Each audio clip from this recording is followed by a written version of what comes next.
जय हिंद प्यारे साथियों, रोजगार देव पे आप सभी का स्वागत है। आशा आप सभी अच्छे होंगे, अपनी तैयारी को बहुत अच्छे से कर रहे होंगे और तब तक करते रहिए जब तक आपके हाथ में आपका ज्वाइनिंग लेटर नहीं आया था, चाहे पिछले कोई आपकी ऑनगोइंग वैकेंसीज हो या कोई अपकमिंग वैकेंसीज हो। बस कहने का यही मतलब है कि रेगुलरिटी और धैर्य दोनों मेंटेन रखिए, क्योंकि इन्हीं दोनों के सहारे आप सफलता के पायदान के अंतिम स्टेप पर पहुंच जाएंगे और जहां पर आप वो सफलता हासिल हो जाएगी। आपका उद्देश्य बस एक, तैयारी के बाद सफलता, अपनी स्टेबिलिटी, परिवार के लिए अपने स्टेबिलिटी। तो आप सभी से निवेदन है कि आप सभी के प्यार से ही हम लोग यहाँ आपके सामने खड़े हो पाते हैं। इसलिए वीडियो को अगर अच्छा लगे तो लाइक सब्सक्राइब शेयर अवश्य कीजिएगा चैनल को। वीडियो को लाइक शेयर ज़रूर करिएगा। कमेंट सेक्शन में ज़रूर से ज़रूर आप सहमत हैं असहमत हैं दोनों चीज़ें आप लिख सकते हैं। कमेंट सेक्शन में ज़रूर लिखा करिए, क्योंकि चीज़ें पता चलती रहती हैं आप लोगों के द्वारा कि क्या कुछ सही है क्या कुछ गलत है, क्योंकि आप ही लोगों के द्वारा हम लोग यहाँ पर खड़े हैं। तो आज का वीडियो बहुत इंपॉर्टेंट है। वीडियो को ज़्यादा लंबा ना करते हुए बस सीधे मुद्दे पर चलते हैं कि आज का वीडियो यूपी ट्रिपल एससी मंडी सचिव का आपने जो डीवी की कट ऑफ जारी हुई है उसका डीवी शेड्यूल भी जारी हो गया 11, 12, 13 नवंबर। उसमें कौन कौन से डॉक्यूमेंट्स आपके लगेंगे, उस दिन आपको क्या क्या सावधानियाँ बरतनी हैं और क्या क्या डॉक्यूमेंट्स आपको लगा के ले जाने हैं, और सभी वर्गों की आपकी फाइनल कट ऑफ क्या रह सकती है। वैसे अभी तक जितने भी कट ऑफ बताई हैं उसी के अप्रॉक्स आसपास रह रही हैं। तो आपके लिए इसके भी बहुत इंपॉर्टेंट हो जाता है, क्योंकि इसका तो कार्यक्रम डीवी का जारी है 11, 12 सॉरी 13 नवंबर को। तो आज का वीडियो बहुत इंपॉर्टेंट है। हम लोग वीडियो शुरू करने से पहले सभी से निवेदन है, चैनल को लाइक शेयर अवश्य कीजिए। तो आइए देखते हैं यूपी ट्रिपल एससी मंडी सचिव। जी हाँ, यूपी ट्रिपल एससी मंडी सचिव 134 पद के सापेक्ष अगर देखा जाए तो 525 हमारे भाई बहनों को शॉर्टलिस्ट किया गया है, लगभग 3.91 गुना। 134 पद, 525 हमारे भाई बहन शॉर्टलिस्ट हुए हैं डीवी के लिए, जो कि होता है 3.91 गुना, 3.4191 टाइम्स आपको ये हमारे भाई बहन कॉल किए गए हैं डीवी के लिए। तो डीवी का जैसे ही शेड्यूल भी जारी हो गया तो 11 नवंबर, 12 नवंबर और 13 नवंबर को डीवी होगा आपको 3 दिन में।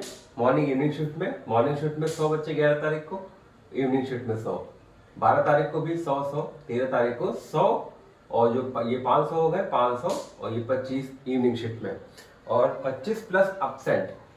तो जो आपके 11, 12 और 13 तारीख को जो बच्चे किन्हीं वैध कारण के चलते अपने तय समय पर तय दिन पर आपके अपने डीवी के लिए नहीं उपस्थित हो पाए, तो वो अगर 13 तारीख को ही 11 बजे तक पूर्वाह्न आप आयोग में जाकर अपने साक्ष्य प्रस्तुत कर दीजिए कि सर मैं अपने 11 को था या मेरा 12 को था, मैं इस कारणवश अपने डीवी के लिए नहीं आ पाया, इसलिए आपसे विनम्र निवेदन है कि आज के दिन अपना मेरा डीवी करवा दीजिए, जैसे मैं उससे वंचित ना हूँ। क्योंकि अगर आप ये सूचना नहीं देते हैं तो ये आपके लिए एकदम अंतिम अवसर होगा। इसके बाद अगर आप सूचना नहीं देते हैं तो बाद में पहुंचते हैं कि सर मैं उस दिन नहीं आ पाया, मेरा डीवी अब कराए, तो ऐसा कोई आपको मौका नहीं दिया जाएगा। क्योंकि डीवी का जो भी कार्यक्रम जारी होता है उसमें लास्ट लाइन यही रहती है कि अगर आपके पास कोई वैध कारण है तो आप आखिरी दिन 11 बजे तक उस वैध कारण के साथ उपस्थित हो जाइए, तो आपका अंतिम दिन के सेकेंड शिफ्ट में आपका डीवी संपन्न करा लिया जाएगा। उसके बाद कोई अवसर नहीं दिया जाएगा। तो आपके पास अगर वैध कारण है तो 11 बजे तक आप अनुपस्थित वाले हमारे साथी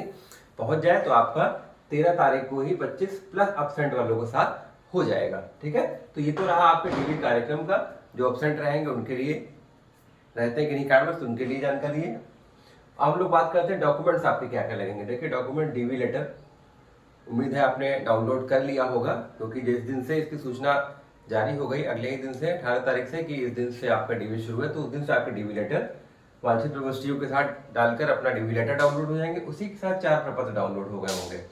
अगर कुछ प्रपत्र भरने में इनको दिक्कत आ रही है 4 प्रपत्र को, तो आप निश्चित रूप से पूछ सकते हैं।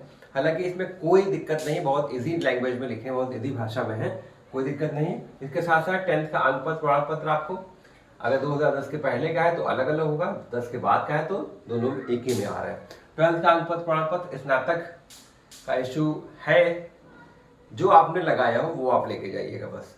बीटेक वाले मान्य है कि नहीं है, तो वो सारी चीजें आपके जो भी मार्कशीट हो और उसकी डिग्री, ठीक है। तो ये आपके हो गया। जात प्रमाण पत्र SC ST OBC वाले भाइयों के लिए देखिए फॉर्म भरते समय जो भी आपने लगाया हो, हालांकि अगर वो पुराना हो गया हो, क्योंकि नंबर देखिए जो आपने जाति प्रमाण पत्र का लगाया होगा, नंबर आपने फॉर्म भरने में भरा होगा, उसका क्रमांक तो वो तो आपके पास है, बाई चांस अब वो हो सकता है पुराना भी हो गया हो। तो आप सभी से निवेदन है हमारे SC ST और OBC वाले भाइयों बहनों से कि नहीं SC ST वाले तो वो तो उनका हो सकता है, लेकिन OBC वाले हमारे भाई बहन जरूर से जरूर एक नया बनवा लें। वैसे तो मैं सभी से कहूँगा SC ST वाले OBC वाले भाई, क्योंकि यहाँ तक पहुँचने के लिए बहुत ही मेहनत करनी पड़ती है। आप यहाँ तक पहुँचे, आप कोई चांस मत लीजिए। इसलिए मेरे ही कहने से आपके पास पुराना रखा है, आप नया भी बनवा लीजिए। अभी भी टाइम है, कहीं अभी अगर आपने नहीं बनवाया तो हफ्ते 10 दिन में आपका आराम से बन के मिल जाएगा, मैक्सिमम 1 हफ्ते में आपको मिल जाएगा बन के, क्योंकि इस यहाँ तक पहुँचने के लिए बहुत संघर्ष आपने किया है। ठीक है, तो कुछ पैसों के उससे आप अगर नहीं बनवाते हैं, बाई चांस की बात, हालांकि होना कुछ नहीं है इसमें, लेकिन अपनी संतुष्टि के लिए मेरे कहने से आप बनवा लीजिए अपना जाति प्रमाण पत्र। ठीक है, निवास प्रमाण पत्र सभी के लिए, EWS प्रमाण पत्र, जिस फाइनेंशियल ईयर में आपने फॉर्म भरा था उस फाइनेंशियल ईयर का EWS प्रारूप 19 पर होना चाहिए। फोटो युक्त ID आपकी आधार, पैन, वोटर कार्ड, आधार 100% लोगों के पास होगा ही होगा, तो आपका आधार में बस अपने नाम, फादर्स नेम और डेट ऑफ बर्थ चेक कर लीजिएगा। अगर कोई मार्कशीट से कोई क्लैरिकल मिस्टेक में आता है तो उसके लिए एक एफिडेविट बनवा लीजिए, मान्य हो जाता है, कहीं कोई दिक्कत की बात नहीं। फ्रीडम फाइटर वाले भाई बहन, PH भाई बहन, एक्स सर्विस वाले भाई बहन और प्लेयर, उसका खिलाड़ी अपना सर्टिफिकेट अवश्य रख लें।